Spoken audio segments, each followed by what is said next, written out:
구원파를 이단이라고 정죄한 한국의 대다수 스스로 정통이라고 주장하는 교단의 목사들의 복음 선포가 사실상 구원파 신학이에요.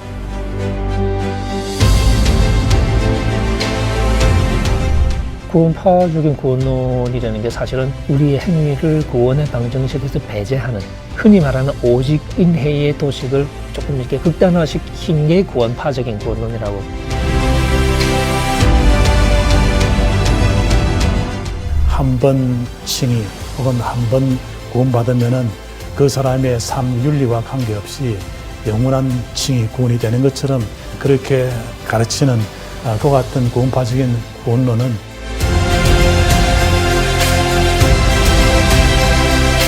Salvation is something that changes you, and that means that you cannot, in effect, stay as you were. 목사님들 스스로 잘못 알고 잘못 가르치고 복음에 합당한 삶을 사는 게 아니라 윤리와 분리된 신앙을 가지고 그렇게 가르치니까 현대교회가 안고 있는 참 큰 고민거리가 하나 있습니다. 그것은 구원 인플레 현상입니다. 인플레가 뭔지 아시잖아요? 돈을 많이 찍어내면 나중엔 돈 가치가 없어져 인플레가 되잖아요. 교회에서 말이죠, 구원을 너무 손쉽게 이야기하는 거예요. 당신 예수 믿습니까? 믿습니다. 당신 구원받았군요. 너무너무 쉽게 이야기하는 거예요. 입으로는 예수 믿는다고 하지만 실제 그 내면에 진정한 변화가 있는 사람인가를 체크를 하지 않아요. 정말로 과거의 죄를 다 주님 앞에 회개하고 새 삶을 시작했는지에 대한 증거를 정확하게 점검하지를 않아요. 그저 입으로 예수 믿는다 하고 교회만 열심히 다니면 다 잘 믿는 사람인 줄 알고, 당신 구원의 확신이 없으면 당신은 믿음이 그만큼 잘못된 것입니다. 그러므로 구원의 확신을 가지십시오 하고 억지로 구원의 확신까지 강요하는 이상한 상황이 되어버렸어요.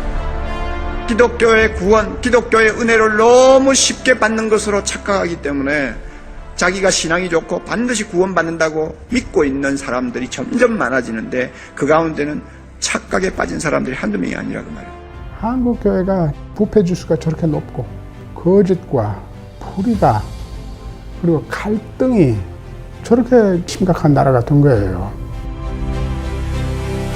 칭의의 복음 자체가 잘못 이어져서 그래요. 심각한 신학적인 문제와 심각한 목회적 문제, 영성의 문제, 삶의 문제. 대안이 칭의론을 올바로 이해하는 거예요. 그러니까 칭의의 복음을 올바로 이해하는 거예요.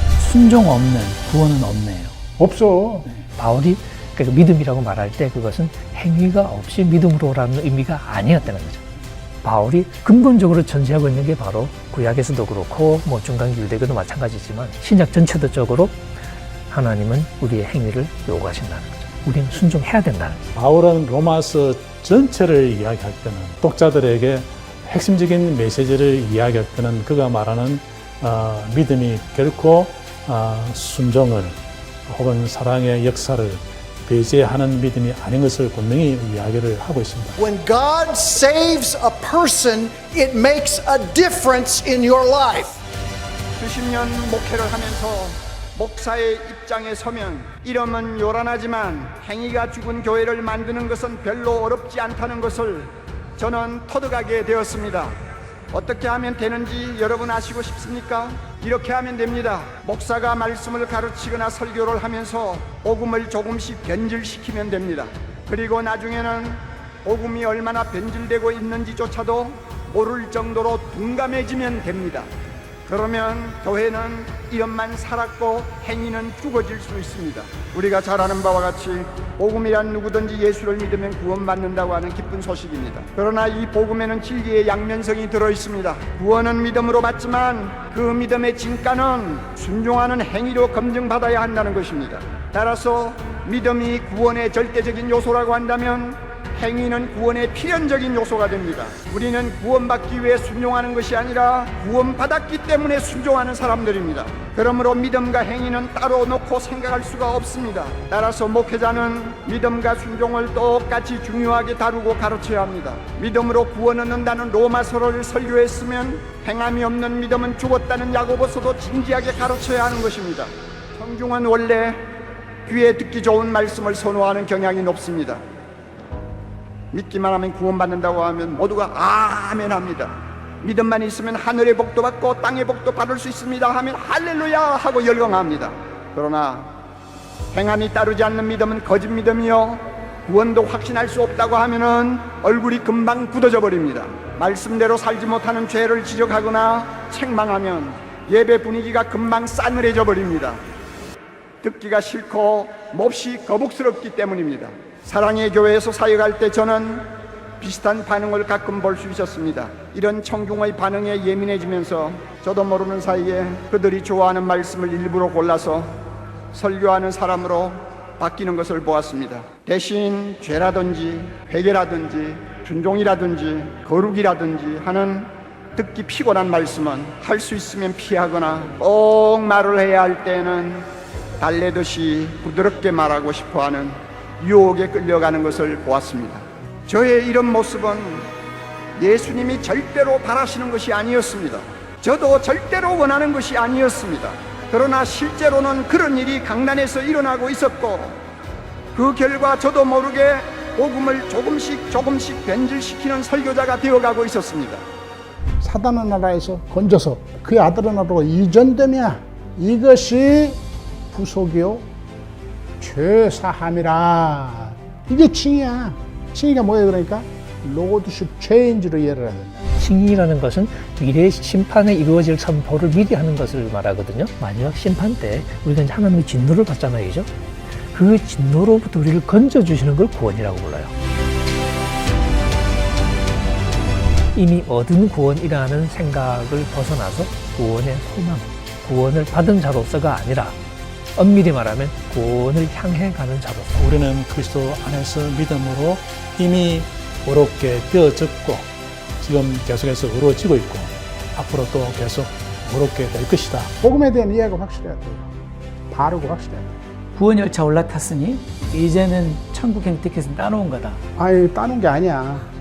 그 양떼를 오도해서는 안 되지. 복음의 생명의 길로 인도를 해야죠.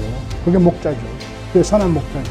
바울이 말한 그 복음의 능력, 구원의 능력으로서의 복음에 대한 이해가 선명해야 되겠죠. 내가 지금까지 알고 배웠던 그런 가르침에서만 성경을 보지 아니하고 오히려 성경 전체의 가르침을 통해서 내가 바꾸어지고 내 견해가 새로워져서 자신이 목회하는 교회가 나아가서 한국 교회가 말씀을 따라서 조금씩 갱신되고 변화되지 않을까.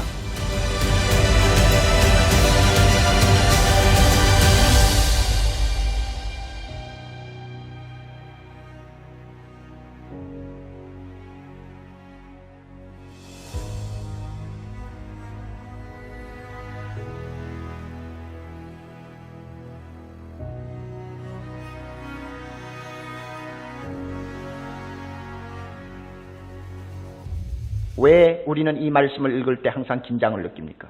첫째는 그들은 신앙 고백이 분명했는데 버림받았기 때문입니다. 둘째는 그들은 주여 주여 상당히 열성적으로 주를 섬긴다고 섬긴 사람이지만 버림받았습니다.